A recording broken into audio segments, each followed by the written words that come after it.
European Union, immigration, high stakes, and what is the future? In Germany alone, over 1 million migrants have arrived in 2015, and about 476,000 of those are applying for asylum. Across the European Union, 1.3 million immigrants are applying for asylum. We think of ourselves in the United States as a country of immigrants, but I'm not sure we know exactly how to handle, understand this current crisis of immigration. We're fortunate to have three great speakers this morning to help us to comprehend what's going on here and how to think about it. Margaret Wong has built the Margaret Wong and Associates LLC immigration law firm, which is both nationally and internationally recognized for its work in the area of immigration. She is the chair of the Cleveland Bar Association Immigration Law Section, and she is a professor of immigration law at Case Western Reserve University. She got her law degree from the University of New York at Buffalo, and we're very fortunate to have her. David Goldberg is a professor of history at Cleveland State University, and he received his BA from the University of Wisconsin and his PhD from Columbia University, and he has a special interest in migration from an historical perspective. Stephen Hooks is professor and past chair of the Political Science Department at Kent State University. He received his BA at the University of Michigan and his PhD in International Studies at the University of South Carolina, and he has a special interest in U.S. foreign policy. So with that, I think we'll start with David Goldberg, who's going to give us an orientation about the immigration issue.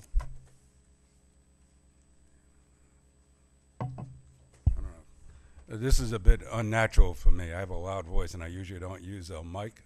I've never given a talk this early on a Sunday morning, and I've never been given 13 minutes for a talk. So I don't know how this is going to go. But I thought I would begin by giving some overall observations about the history of immigration to the U.S. to try to put what's happening in Europe in context right now. I'm not sure how many of you are familiar with this, but I would say very briefly, the U.S. has what you might call an uneven record in regard to immigration. For example, many of you might know the U.S. passed laws 1882, 1892 that barred all Chinese from coming to the United States. This was not lifted until 1943 when they let all of 90 Chinese people arrive in the United States.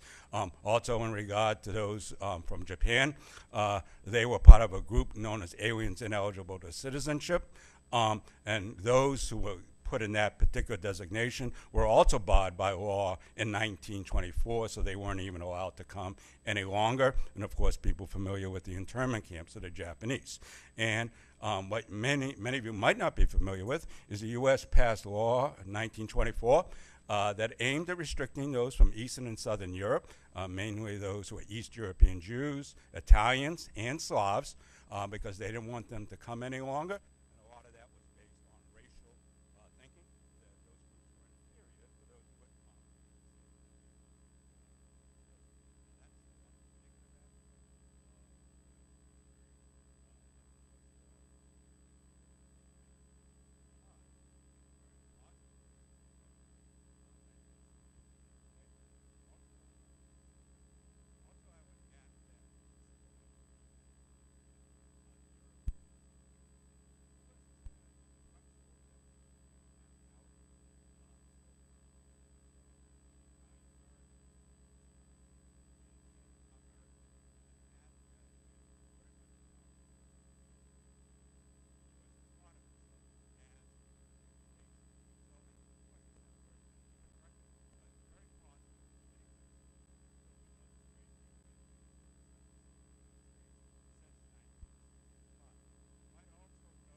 Probably the most outstanding record in North America is that of Canada, over the last 70 years.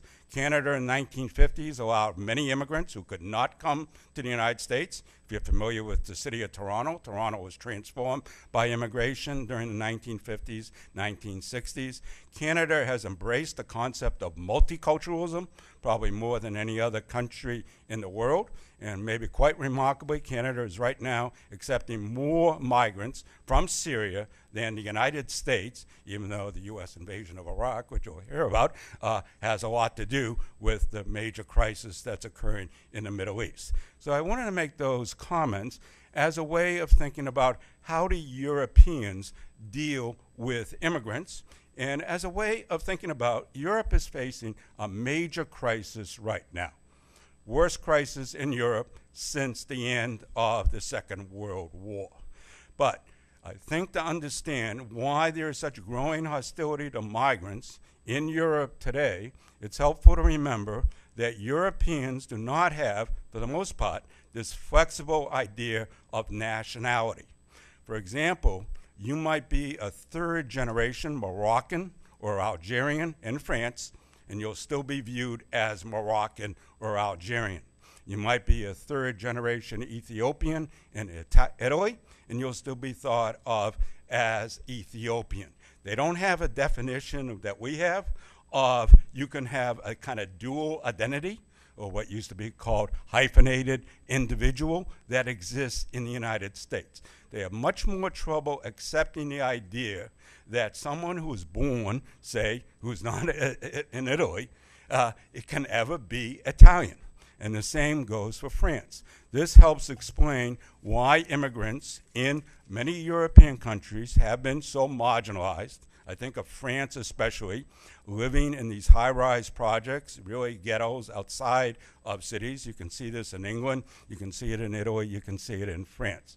In other words, when you look at what is the present crisis with migrants today, it is rooted in difficulty that some European nations, not all, have had in accepting the idea of immigration.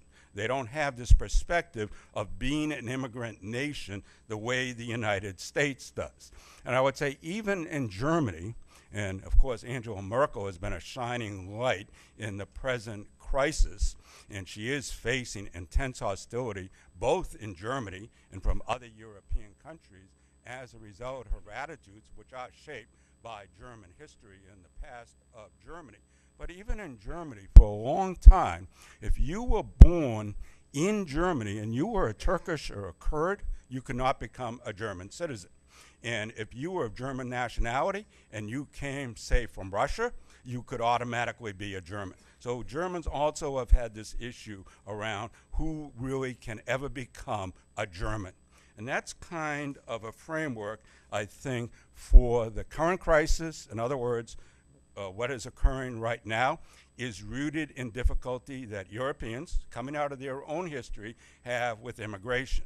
And there have been groups like the National Front in France and the Northern League in Italy that have existed since the 1970s that have very anti-immigrant attitudes, and again, have been in existence for the last 40 or 50 years. Now that brings me to the European Union, the EU, which is very, very threatened by the current crisis. And not just because of migration. You all know about the economic crisis in Greece that caused so much disruption for the EU. And now, you know, there's going to be a vote on June 23rd in Great Britain whether or not the British are going to remain in the EU. And quite remarkably to me, the EU has made concessions to the British to try to keep them in the EU, which I wonder, isn't every other nation going to go to the EU and say we could have exceptions as well? Once they've done that for the British, and kind of what seems to me a desperate effort to keep them in the European Union. Now, the EU has some remarkable accomplishments. I mean, fantastic if you look at it from the perspective of European history from 1914 and 1945 and what that represented. And the accomplishments are in trade and environment, and especially in what we know as the Shetland Accords, dating from 1985, that have allowed freedom of travel from one country to another. But I would suggest that the EU is vulnerable right now, and it is very, very vulnerable right now. It's going through a period of crisis because it is a creation of elites. It didn't emerge from those on the bottom, but more from those who were the European leaders. It has what some have referred to as a democratic deficit. It has a bewildering array of institutions, and I'll just read them off. It has a European Commission. It has a Council of Ministers. It has a European Parliament in Strasbourg. It has a European Court of Justice. It has a European Council. And I'm not going to give a test on any of this or not. But there's a array of institutions based in Brussels, run by bureaucrats that are very, very distant from the average European person. And what I would suggest right now, if you're following the events in Europe, which are very, very serious, this kind of elitist establishment, if you want to call it that has this democratic deficit, is very vulnerable to populistic movements and nationalistic movements that are emerging throughout Europe. And there are a vast array of nationalistic movements right now in Scotland, Catalonia, and Flanders. And there's a vast array of populistic movements from countries like Hungary to Finland, all attacking the EU on this issue of migration, but I think vulnerable again because of its own lack of rootedness really among the European population. What you are seeing now is hostility to the migrants based both on racial and religious aspects. And that is a very potent combination when you see the combination of race and religion the way it is combined today. The other aspect I would say is the European Union has not had very much success in developing a European identity. I don't know how much of that was its goal, but if you're familiar with the history of Yugoslavia, for example, Yugoslavia fell apart because they failed to develop a common Yugoslav identity, even though that was originally the goal. How much of a European identity has developed as a result of the EU? I think it's very, very limited, which means that there's not very substantial support then for the EU when you have this current crisis that is occurring. Just a few other thoughts on that. The EU today combines a very, very diverse range of nations, from Hungary and Poland to the Scandinavian nations. It's probably expanded much too quickly. They took in maybe some countries that are not ready to accept all aspects of the EU. European economies, many of them are quite stagnant. And when you have stagnant economies, that's generally going to increase hostility to immigration as well. And it was not just in Greece, but this is true of Italy and Spain that have very large unemployment situations as well. So all I wanted to do is try to present kind of an overall perspective. I could go into much more detail on a lot of these issues in a kind of Q&A or what have you. So just what I see is this is a very, very troubling time in Europe. And I might just make, just as an anecdote, I can remember traveling from Copenhagen to Malmö, Sweden. You can travel from Copenhagen to Malmö. It takes you all of 20 minutes. That's been an open border for, I think some say, 100 years. They now have made it very, very difficult. And this is because all these European countries are establishing restrictions on movement. And why the Schengen Accords are so much in danger. And you can no longer travel easily right now today from Copenhagen to Malmö, because even in the Scandinavian countries, there is hostility building up towards the number of migrants who are arriving. And so this is not something that's just Hungary or Poland or some of these countries. This is true of Denmark and the other Scandinavian countries as well. So it's very, very troubling, and we'll probably get a chance to add to some points to that.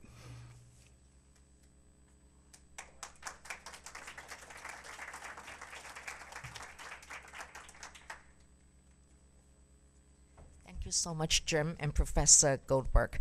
It's really an honor to be speaking with you. I've heard you're very sophisticated, and coming at 9 o'clock in the morning, you must really want to learn something. So I guess all of us are prepared and very serious about this. And Jim really pushed us and called us, said, Jim and I talk like one night at 10 o'clock, and Jim said, "You be there early, you do this, you do." I said, "Yes, sir. I'll be there." That's really awesome. And our topic is European, but I'm glad that when Professor Goldberg talked about that, I was thinking, oh my gosh, I am a Chinese national. I am a U.S. passport holder. I came to America from Hong Kong, which until 1997 was a British colony, so I was a British subject. As a British subject, just like India in the Gandhi days, you're not allowed to carry a British passport. So we carry a BMO. We carried a British subject passport. So now there's a lot of people that's still in the 50s that came to America when they were teenagers. They really have no passport because they only have green cards. So in America, if you have only a green card, you cannot carry an American passport. But China took back Hong Kong from England in 1997, so there's no more British subject passports. So these kids I'm representing must be 50, 60 of them that could not even get American citizenship or American green cards now because they don't have a passport. And you need a passport unless you have to explain clearly.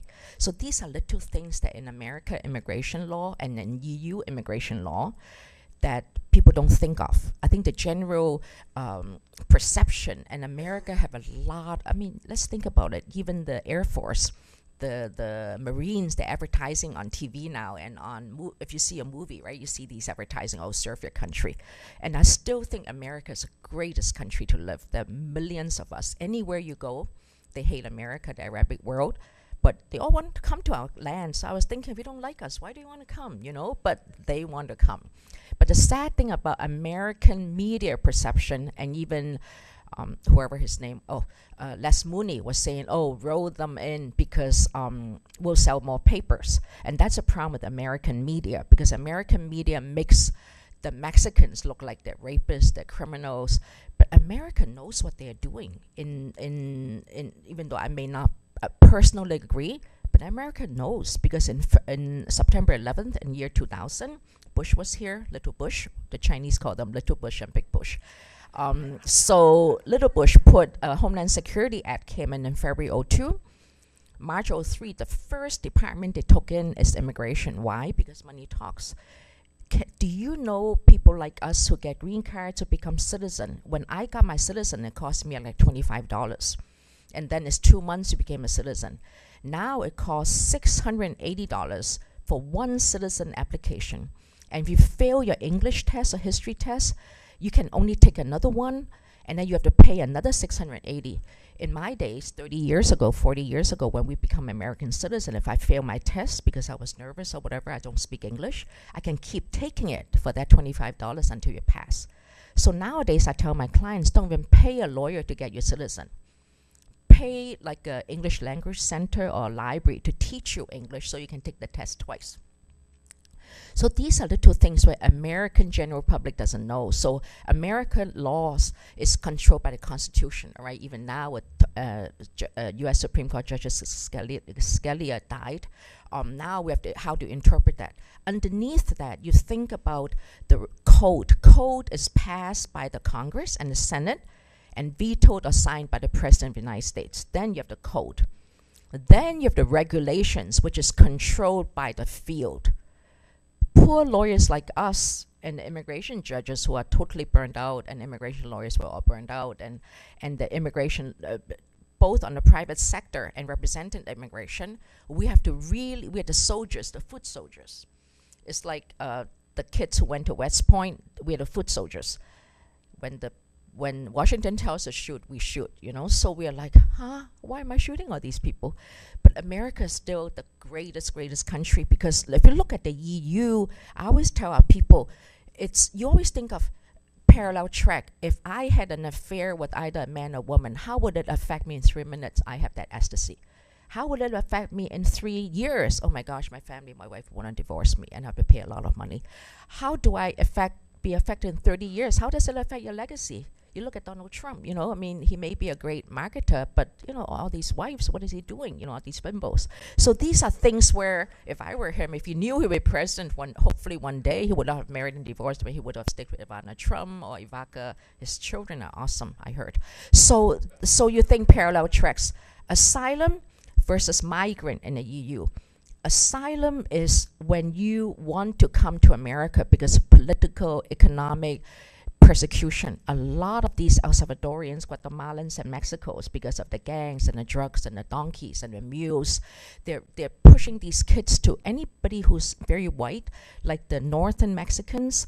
I love my clients because that's when, like Japan 20 some years ago, I knew they were becoming very rich because I see a lot of Japanese clients. Nowadays, you don't see that many Japanese clients anymore because times have changed. And also Japan now, you can carry ESTA. Every 2 years, you just pay $25. So they don't need to immigrate. They can come back and forth. So think parallel tracks. Every personal goals, career goals. Personally, where do I live when I retire? Career-wise, what do I do? Muslim versus Christian. Somehow Allah and Muhammad, we all came from the same, but it became the God of England versus God of America, or the Vatican. Parallel tracks, all right? Life in immigration world is filled with parallel tracks. And same with the teaching world. You have professors, you have assistant professors. You have asylum versus migrants. Asylum means that I want because of economic hardship, financial hardship, the fear of returning home, I want to apply for as an asylee. Migrants, they're really coming for a better life. A lot of these people who want to come to America now, don't underestimate people like us, the Africans, the Mexicans, the Chinese. A lot of us is no longer political persecution. It's very much for a better life. You'd be amazed to find the Iraqis sitting next to you, the Iranians, the Persians, as they like to call themselves. They're not what you think. Oh my gosh, they're rough, they're mean, they're tough. The Muslim people allows them to marry and divorce because they couldn't sleep with people. So the wives, I divorce before they can marry someone else to sleep with them. So I'm like, just sleep with them already. Why do you need divorce, and marry? And then afterwards, they divorce, and they have like 8 wives. That's because in their culture, you couldn't do it. So whenever I go to a Muslim interview with an African-American girl or something, the African-American girl said, of course we slept together the night before our wedding. The guy would say, oh, but we never slept together. So I have to talk to the officer alone before these 2 people and say, whoa, this is the Muslim culture. The man could never admit that he violated a woman or is against this religion. It's like you could be stoned to death if you sleep with a woman, even though she could have been a whore. You couldn't do that, So the officer said, oh yeah, Margaret, you're right, So these are the 2 things as immigration lawyer we learn. So in the UN, migrants are very different from asylum. In America, asylum is very different from refugee. The Refugee Act goes along with the UN definition of a person of political race. Like a lot of times we represent indigenous people from the Guatemalas, the El Salvadors. If you think African American blacks or the gay people in America were persecuted, wait till you meet the indigenous people. They were incest. I mean, it's worse than the native Indians, what they face, because it's such a closed world. They don't really speak the languages. It's really difficult, So in America, asylees are very different from refugees. Asylees, you have to apply in America. They have to come through illegally and legally to apply. Versus refugees, you have to apply overseas. In spite of the big thing about Syrians coming in, up to February, we only accepted 200 Syrians, 284 according to New York Times. So don't worry about the Syrian refugees infiltrating. America vets them and vets them and vets them. As I said, we live in a beautiful country. Our government is not stupid. And I really trust them, even though we fight every day, which is really horrible. And Ohio ICE in Columbus is one of the worst. I'm so sorry, it's my phone. Ohio Columbus ICE is probably worse than Texas, Florida. It's very, very bad. So whenever you have a chance to talk to your senators and congressmen, tell them, I mean, they're deporting too many people. People who have no criminal records, it's easy to deport. These Mexicans, they're scared, In the olden days, it takes $35 to pay a coyote to come to America. They run 2 hours, they came. Nowadays, it costs $6,000, but still it's cheaper for them just to leave and sign papers instead of sitting in jail. And then, they always come back. And now it's all criminal now. They have nobody to deport anymore, but deport these people who have no criminal records. Because most people in the Middle East or China, they really are more sophisticated. They know how to read the web, but most Mexicans are fair. And don't think people like us don't file tax return, because we do. Because I represent these people. I see the tax returns. The judges always ask, did you file a tax return? And because they are paid by 1099 or W-2, they really have to, and they're scared if they don't, because you won't get a green card if you don't file. But come back to you, I know my time is limited. So always think parallel check, refugee versus migrants, non-immigrant visa versus immigrant visa. April 1st is a deadline for H-1B. I don't know how many people here works in a big company, a small company. You look at H-1B visa, the 60,000, 65,000 for people with bachelor's and 20,000 for people with master's, versus how do I get these people a green card? So you have to do a perm, you have to do EB-5. There's a lot of ways to get green cards, all right? So my time is up. Mr. Murphy is Professor, thank you. So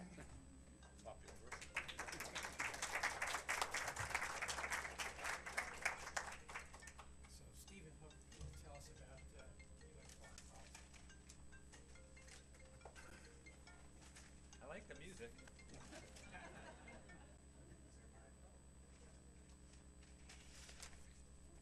Good morning. It's been a very good beginning talk. My two colleagues here just kind of set the stage and to set the stage for your questions. So my area really is more about American foreign policy rather than European relations, but obviously the United States is a state that's pretty much born in our culture, our political culture is born in Europe, and we share a lot of the same values and the same kind of traditions. And so what happens, basically the United States and the European countries, we're very closely tied together.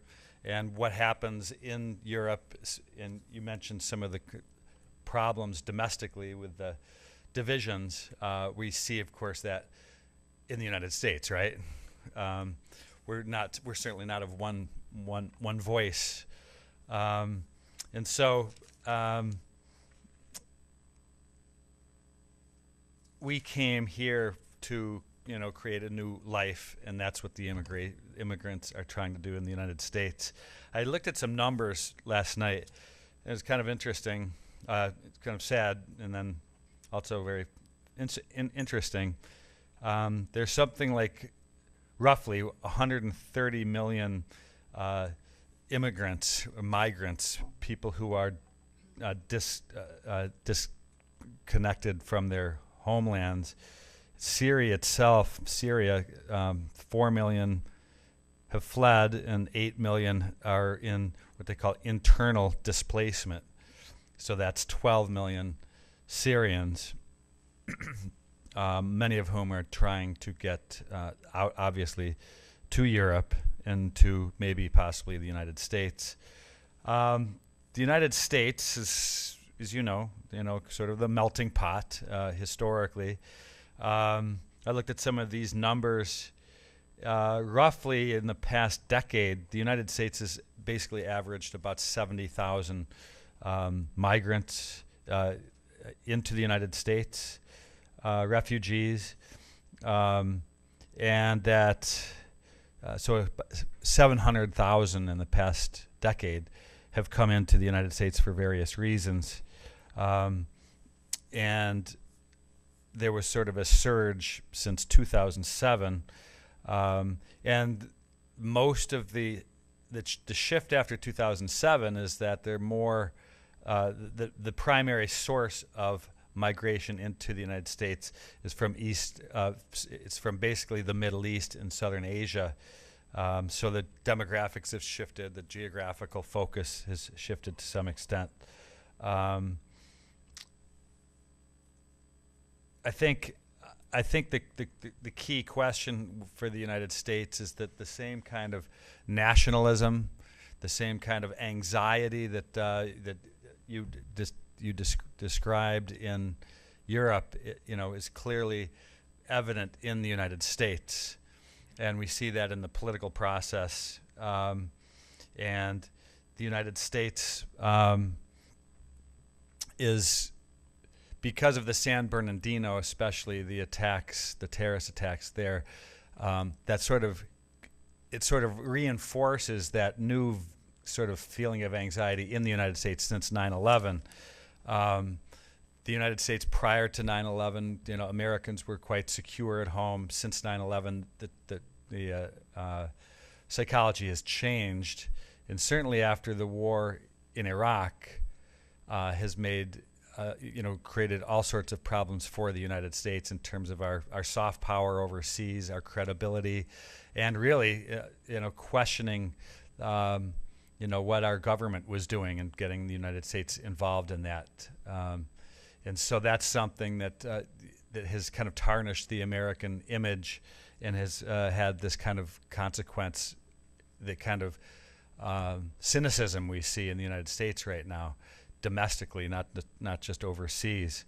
So the attack in San Bernardino, apparently one of the shooters in that, Tashfeen Malik, was technically a refugee into the United States, and so that sort of triggers this fear across the nation. And so many, as you know, many governors, many state governments have said we're not going to take refugees from Syria. I looked this up a little bit. Maybe you could talk about that. But from what I understand, from what I read, the Constitution basically prohibits states to reject refugees. That it's actually a federal function, but it's a political process, and so governors do have some influence in Washington. So there's the same kind of relationship between the Europeans and the United States. We're closely tied together. Let's see what else.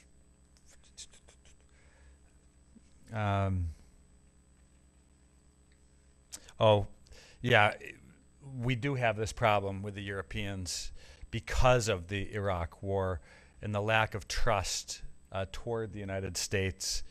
And so one of the tipping point for me in terms of my observation was the red line. Remember the red line? If the Syrians, if Assad uses chemical weapons, I think it's very important to think about that, because this kind of cemented a new relationship, you could say, between the United States and the Europeans, including Great Britain. But if you look at what happened there, President Obama made that statement in a press conference, and that would be a red line if there's chemical weapons used. And well, guess what? Chemical weapons were used, right? And the president has been vilified for not living up to that expectation, that red line, right? Well, he backed out. Okay. Well, he backed out for a couple of reasons. Number one, he could get no support whatsoever from the Europeans, including our friends. And I think, let's just say some of our European friends had the Iraqi war in their memory. And so we had no allied support for crossing that red line.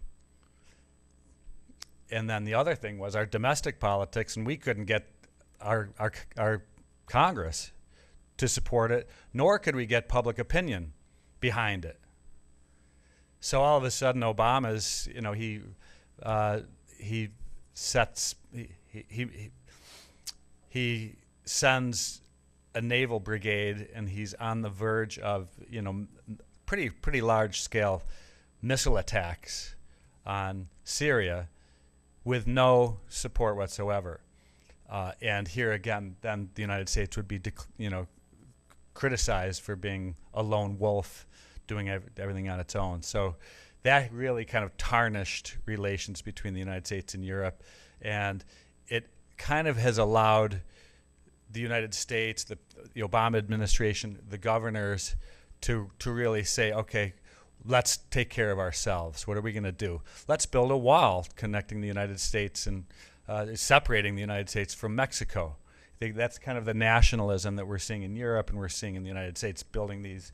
I really regret that you can't really just drive across the EU anymore without going through all sorts of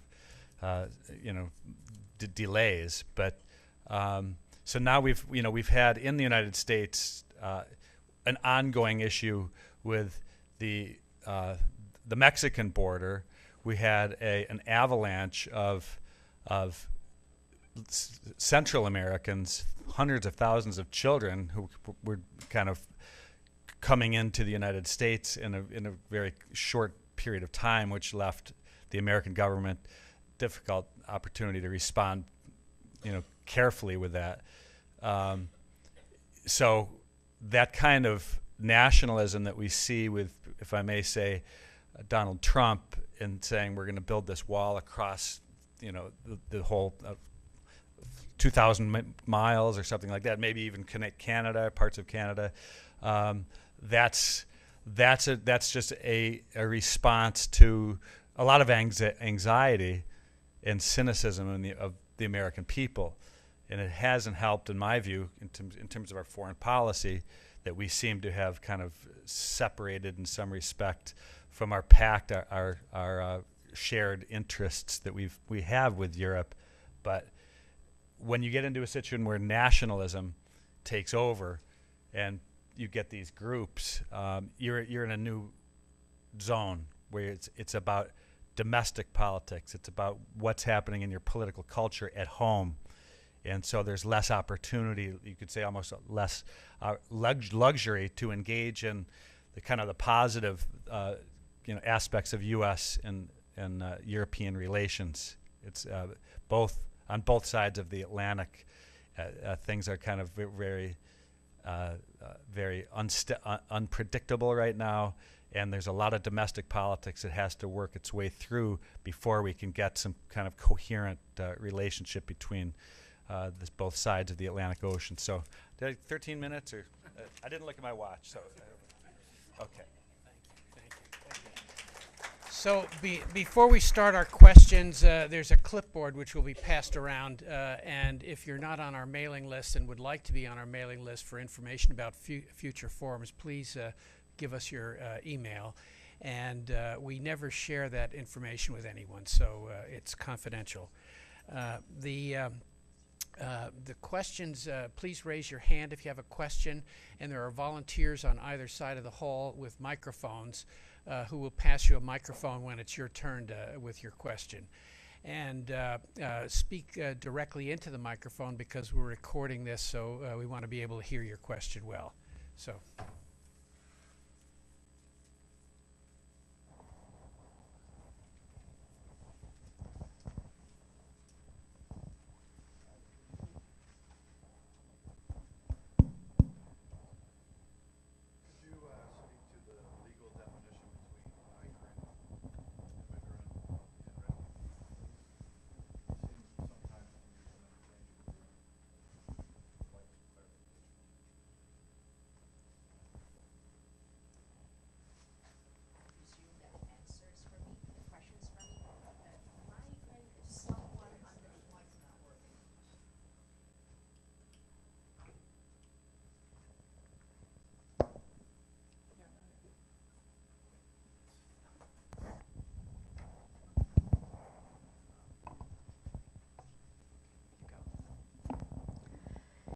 The UN definition of refugee is someone who, open quote, close quote, open quote, owing to a well-founded fear of being persecuted for reasons of race, religion, nationality, membership of a particular social group, or political opinion. It's outside the country of his nationality and is unable to, or owing of such fear, is unwilling to avail himself of the protection of the company. Definition of a migrant: someone who chooses to resettle in another country in search of a better life. Definition of an immigrant: if someone who already is a landed immigrant or immigrant of that country enjoying all rights. In America, an immigrant could do everything except vote. They can get a re-entry permit. They cannot vote, but they could get a driver's license, get a social security number, have children. They could not enjoy a state tax like the $500,000 and stuff like that. I hope I answered your question.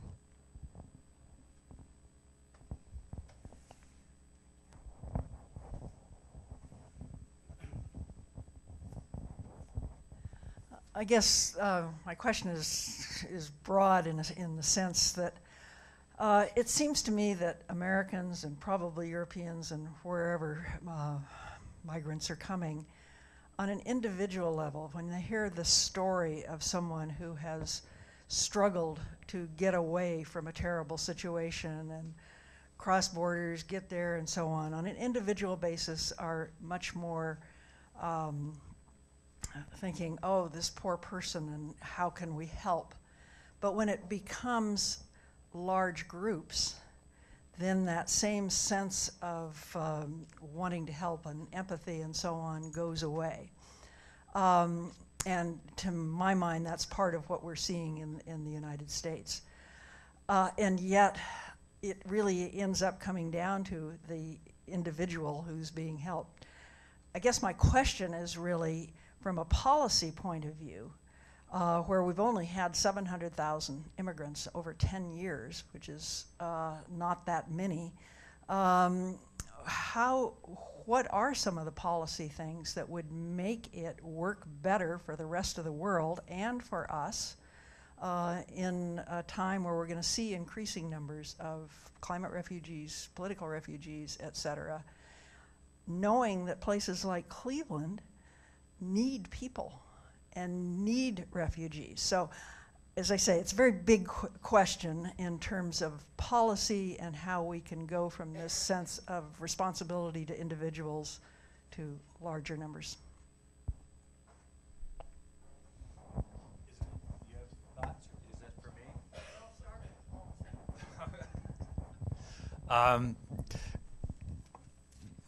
I think, for one thing, I don't think the American people understand the process of legal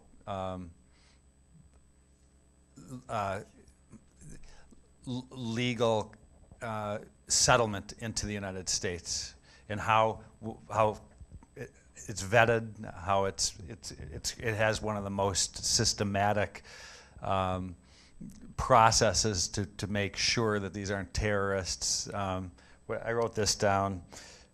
So you have Department of Homeland Security, the many intelligence agencies, the State Department, the FBI, the National Security Council looks over this process directly in the White House. There's this, the idea that I guess this is where the distinction between refugees and migrant workers. The refugees are the ones that we're kind of talking about when we talk about ISIS and we talk about Syria and these people coming into Europe in large numbers. Those are refugees. And in terms of refugees coming into the United States, they're thoroughly vetted, and the American people, just sort of reflexively worry that they're kind of panic that there's going to be a terrorist attack in our community, and it would have happened despite the fact that the government was part of the process of bringing these people in. The other side of the coin is the migrant story. It's the wall between Mexico and the United States, and the ability for people to come into the United States. And that's, in my view, to be honest with you, it's sort of a rationale that's used for people who don't want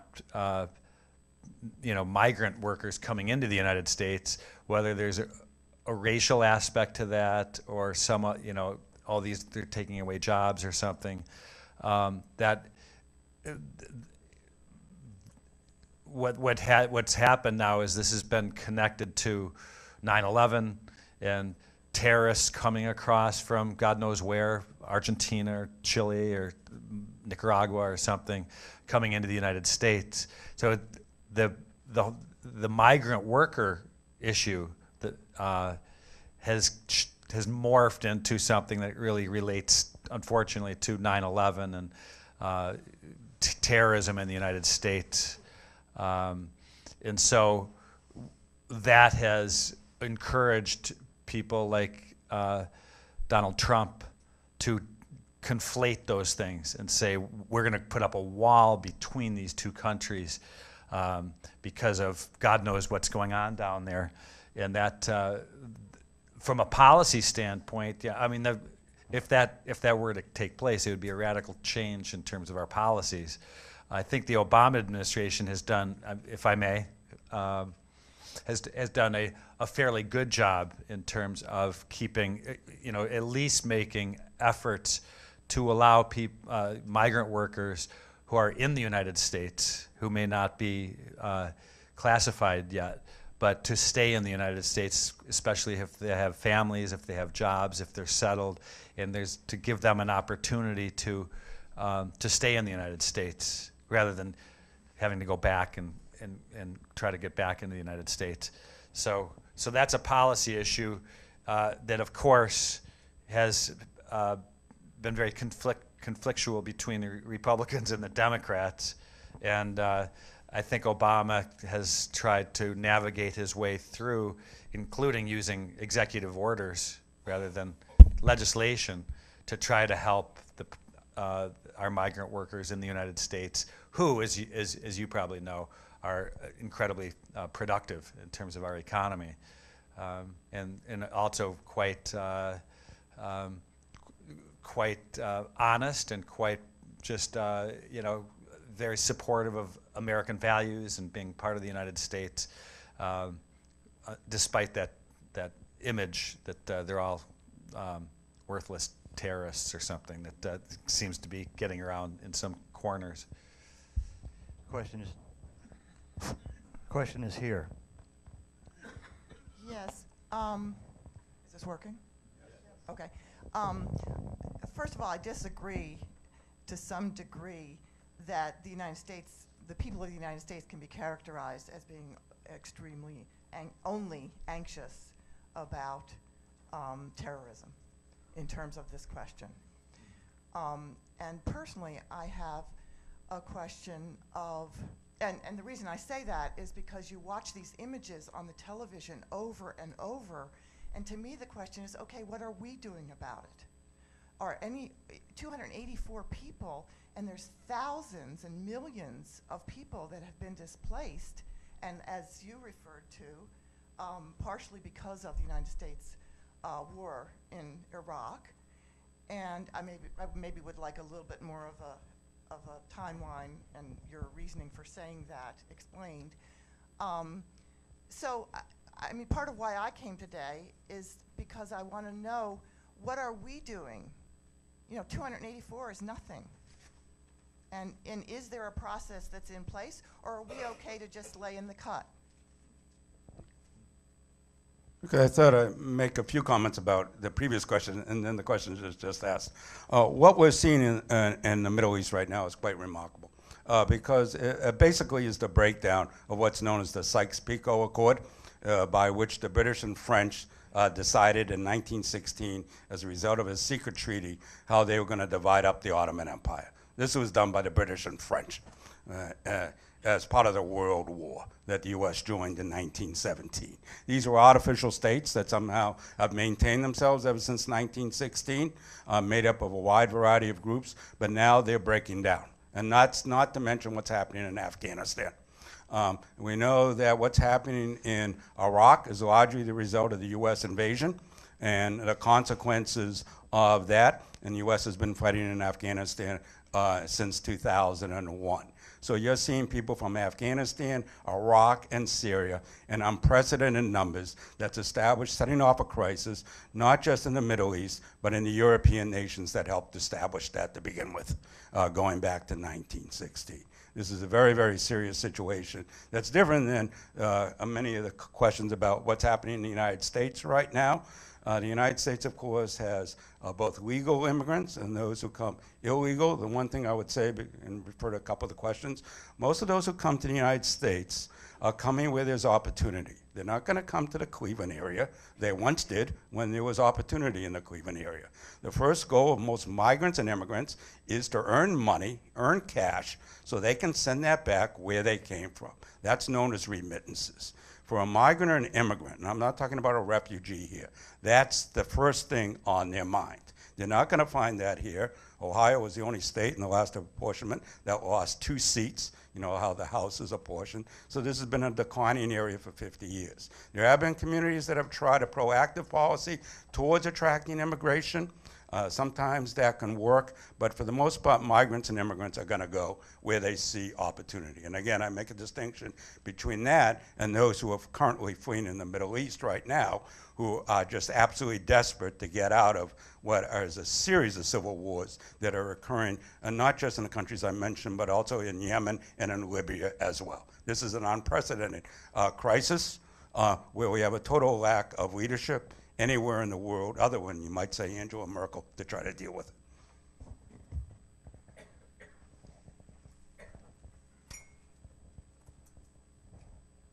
Please tell me if I'm wrong, but my perception is that there are 2 big injustices. One is that if you come on a plane from Ireland or Poland and you overstay your visa, nobody worries about it because you're white, basically. And the other one is if you come from Cuba, you just walk over the bridge and say, I'm a refugee, and that's okay too. But if you come from anywhere else in Latin America, or the Middle East, and you're suffering all kinds of persecution, which I've been in Cuba. I don't think that it's that extreme right now. You know, then it's a whole different game.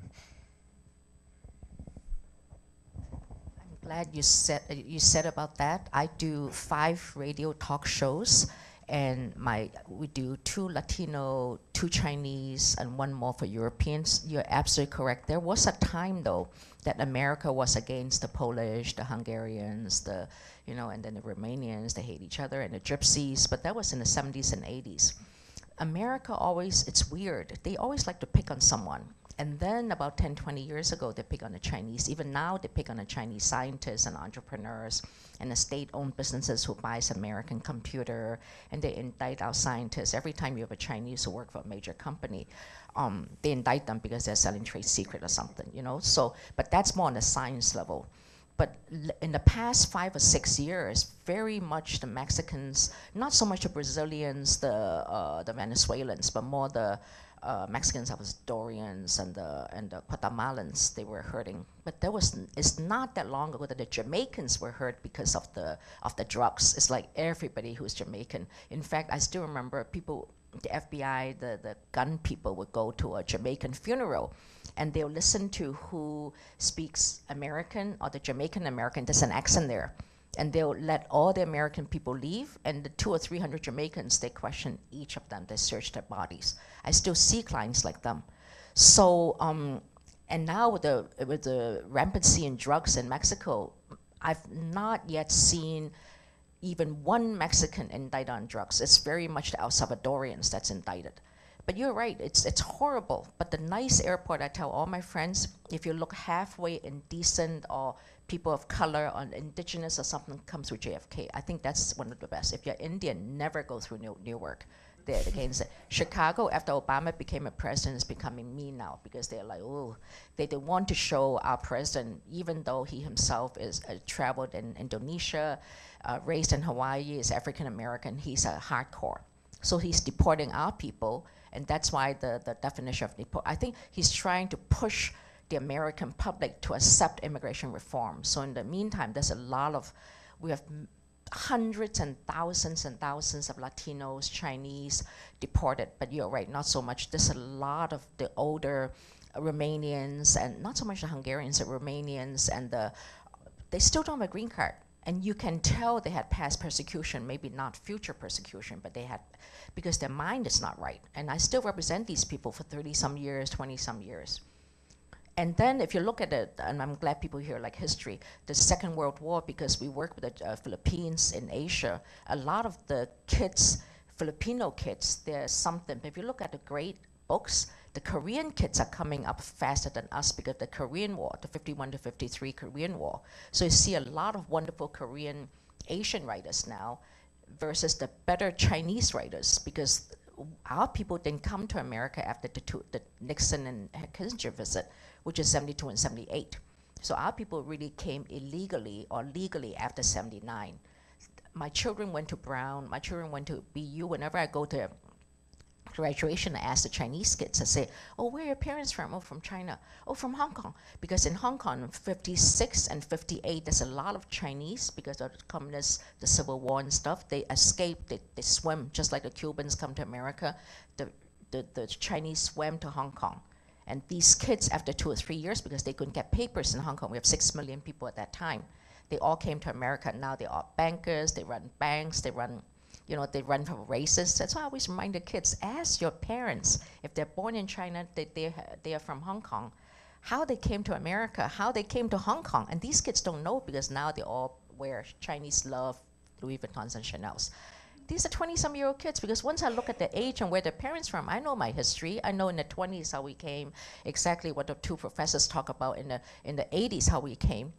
So these are the history of immigrants that people think, oh, because we look different, we're nobody. But if you look even at the African people who came, their fathers, they were all ambassadors, they were all chief of tribes and stuff. Otherwise, they don't get the visas to come to America, the Kenyans. I'm sorry, I go on and on.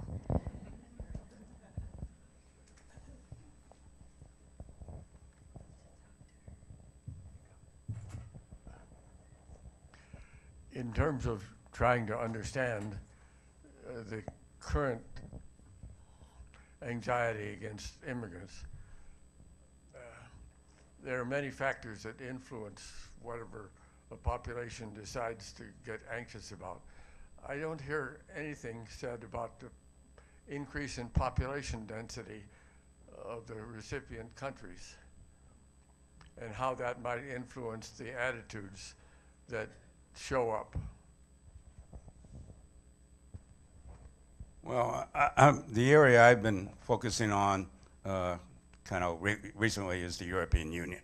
And so the question of population density is interesting, because what you're seeing now in Europe is a reaction against receiving migrants in countries like Sweden, Denmark, Finland, that have been open to migrants in the past, to refugees especially. Sweden's record has been excellent, probably the best in the world in receiving those who have been refugees from a number of Asian and African countries.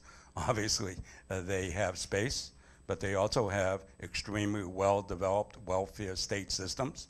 Sweden probably has the most well-developed welfare state system in the world, with very, very extensive benefits. Swedish people know, and this again is where it's not just race and religion, there's a limit to how many people they can absorb, quite simply, if they're going to maintain their welfare state, which is funded in places like Denmark and Sweden on extremely high taxes. It will be impossible for them. The only way they can deal with it is develop a two-tier system where those who come will not receive the same benefits. So there are very substantial issues, and I'm again focusing on the European crisis right now, that are raised even in the nations that have been the most receptive in the last 30 years to refugees, not to mention those that I mentioned, like France and Italy, where there's been substantial objection. So I don't think the question is space. It's a question of either declining economies or how you can maintain a system of welfare state benefits for a population that you weren't intending it for. These are very, very serious issues that rooted in the Middle East that is being faced right now. Sure. I'm getting this right. I want to add something, and that is, with this influx of refugees into Europe and potentially into the United States and going to Canada and other places, what's happened to them is an incredible,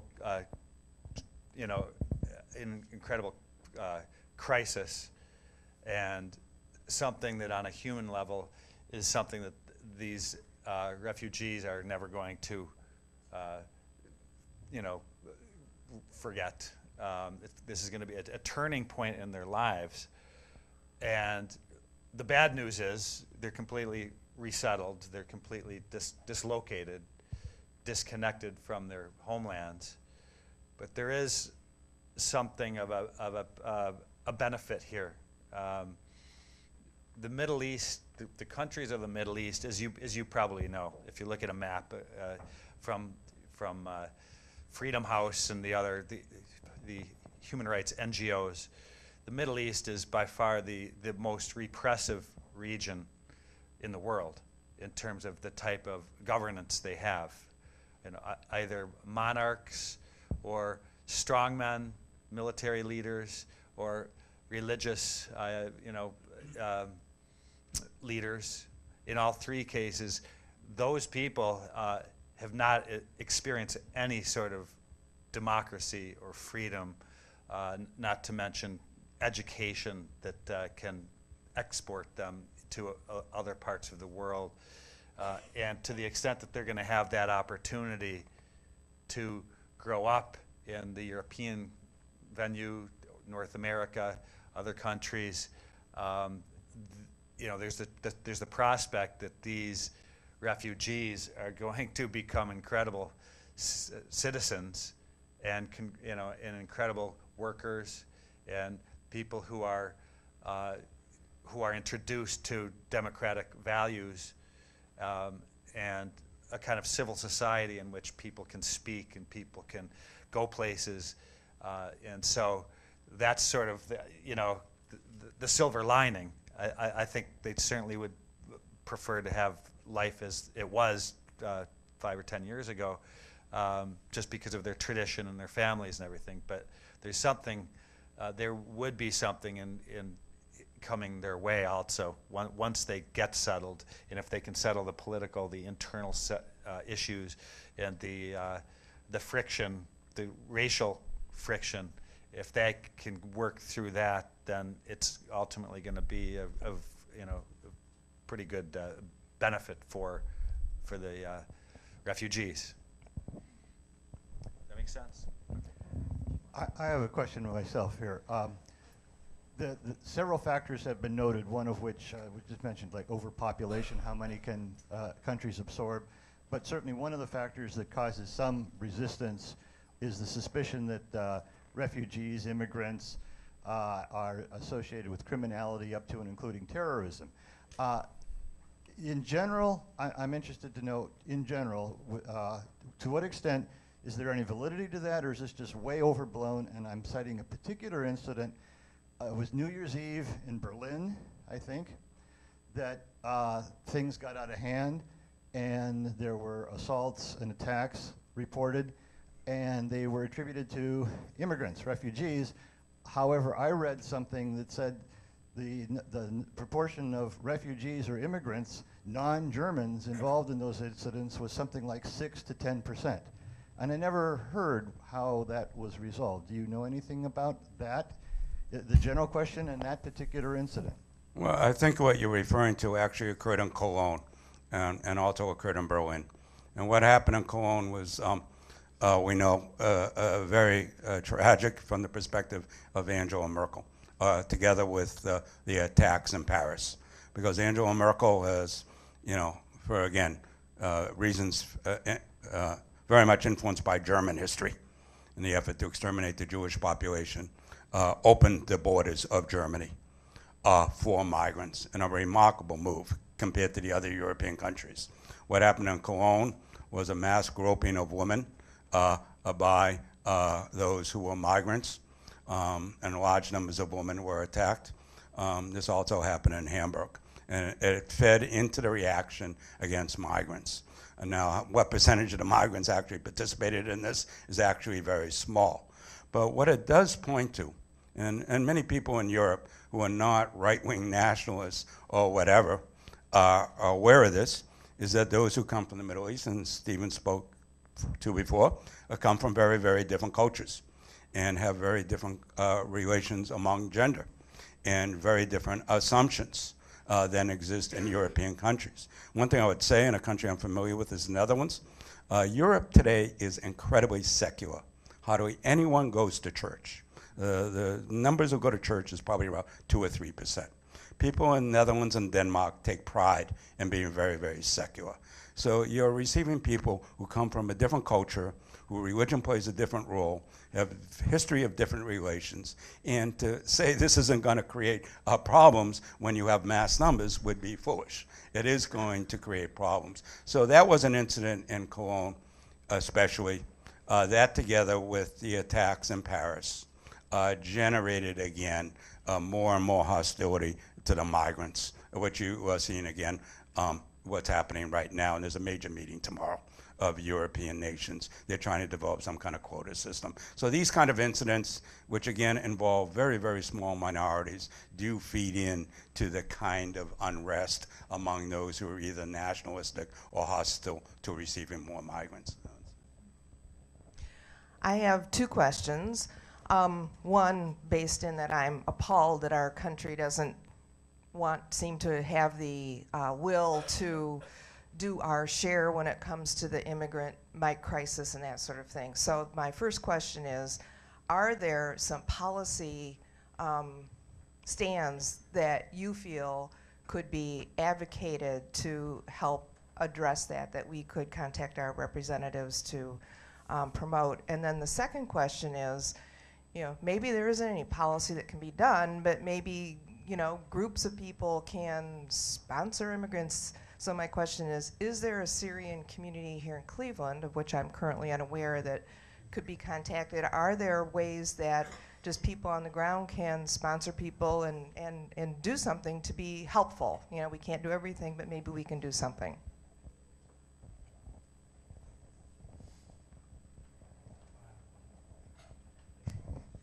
Now, my experience has been because of my representation of the Syrian people. They're actually very wealthy. The cousins in America, they could afford to pay stuff. I'm noticing whenever the brother is sponsoring the sister or the son is sponsoring the parents, immigration is looking at their file and hopefully to make them come as a refugee. I don't know if that's a policy, but I just see it and I smile, because why do these people need to come as refugee? If the quota opens, they could come as a family member, because there's 1 million legal families that could come. So my gut is our government doesn't want to pay too much, because if they came as a refugee, they have 6 months of government support. So our government may not want to give them government support because of the public uproar. That's my first take. Regarding your second question, if there's a family that could support them, do we need the Syrian families? Being Chinese, I notice anytime we represent Chinese, maybe they expect more from me or I expect more from them. It's very difficult to represent your own people, because we always know, I know he's lying, China is not that bad, or something is weird. I think in the world, only the Jewish people, they pull yourself up to make the whole Jewish population successful. Most minority communities, including the African American, if you look at the powerful people, they don't pull other people, they don't look at the future leadership. Like if you look at our African American congressman, is there anybody in the Democratic Party, Republican Party, young African Americans coming up, young Chinese is coming up? See, that's maybe I shouldn't, it's all recorded, but it's pretty much in the communities that we're the younger. And I'm 65, I still see myself as the younger of the Chinese population, because the older Chinese, they don't pull other people up. They're so worried the power is diluted because they don't have that much to start with, because we are still a minority race. So I hope I answered your question, but I'm sorry. This question concerns students, because for many years I had students that were either in Cleveland State or other educational institutions live with me as part of their experience. And they were from all over, in Indonesia, Brazil, Pakistan, Europe, and it was a good scenario for both me learning and my son at that time learning about other cultures, and also for them learning what the American slang was all about, and which radio stations to listen to. This was back in the 80s, so it was a very enriching experience. And my question is, how difficult is it now for students to go through all of our immigration bureaucracy to get here? And secondly, how easy is it for them to get jobs? Because in my own experience with the students that I had, some were able to go to graduate school and come out with good degrees and get good jobs. Others didn't fare as well. So, and I know there's no way you can generalize or have research done on this, but just what is your general understanding of the situation with students, both coming in and getting jobs? In order to come as an F1 student or J1, there are only 2 visa categories for students to come to America. You need either a DS 2019 or I-20. DS 2019 is for J, I-20 is for F. The Kent States, they actually have a Kent State, because I represent Kent State University as a special counsel. So Kent State actually have someone stationed in Beijing, China, to recruit these kids. These kids bring tremendous amount of money to America. They pay tuition, their parents come and visit, they stay in the best hotels. So times have changed. I came as a student visa in F1 1969. Those were the height of the Vietnam era. I had full scholarship. Those times have changed. Now there's no more scholarship for F1. Case Western Law School, where I'm teaching, I just heard, we have an exchange program now with Southwest University in China. We are expecting 50 LMs this coming fall, just for 1-year LMs. The kids who come nowadays are very different. They're from wealthy families. They have to have a 1 to 2 year tuition in the bank before they can come. So as far as the public perception of, oh, there are many foreign students, Kent State, I think at least have 500, 600 foreign students, or Cleveland State now, you're awesome. We have George Burke is recruiting a lot. I recruited actually George Kusa from Tri-C, who issues hundreds and hundreds of I-20 to work in our office. So America universities now are recruiting them very much for their tuitions and the benefits. Everywhere you see foreign, Kent State have a new auto dealer started because they all buy expensive cars. So, and there's a small university that remain unnamed in Ohio, a lot of high-level Chinese government. Their children all go there because one kid goes there, they all come. So, and they all go home, but in the meantime, they buy cars. They actually have a wonderful, one kid have a car shipped from China to America because it's such an expensive car. And the parents come 5 times a week to visit them, spend a lot of money, stay in 5-star hotels, buy condos in Manhattan. So times have changed, the time.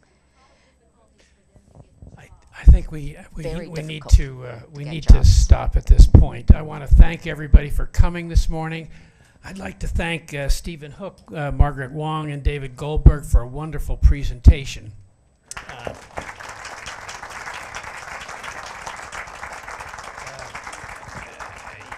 You're all welcome if you would like to attend the morning service upstairs at 11. Reverend Daniel Budd's sermon will be on a life in sympathy with being. Also, Carol Gibson has put some information about League of Women Voters of Greater Cleveland on the table in the back, and I'd urge you to pick up a copy of that. And Marlene Fries has an announcement that she'd like to make. For those of you who are registered voters in Shaker Heights, I have a petition to put a citizens initiative on the November 2016 ballot that would support an amendment to the Constitution to say that money is not free speech and that people are not, corporations are not persons. Anybody interested in signing the petition, I'll be at the coffee table or want to know more about it. Thank you. And also next week there will be no community forum. It's the community breakfast that morning. And the next forum will be on March 20th on the Cleveland consent decree with James Hardiman and Dr. Yvonne Connor. Thank you for coming.